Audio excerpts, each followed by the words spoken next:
Many of us sort of looking back on our childhood, you know, sort of understand like why you would want so hard to be close to a group of your peers and why you would risk so much. So I think without trying to speak for Rena Virk, it's an attempt to mourn that life and also to cast a wider net for that mourning, like to look at not only who she was, but where she lived and where she died. We talk about bullying,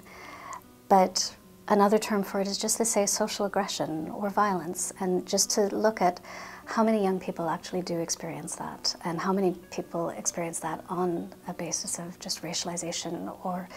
the way we look at gender and sexuality, and or like what is a beautiful body or what is a normal body. And just saying this happens. It happens, and it happens much more often than we say it happens.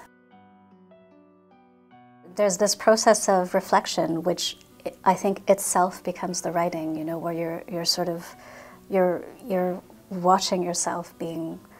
pulled into the story and trying to understand like what's the sort of force that's doing that to you.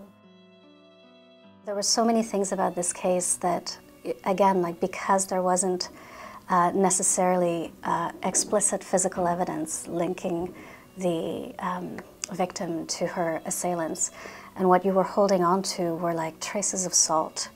or a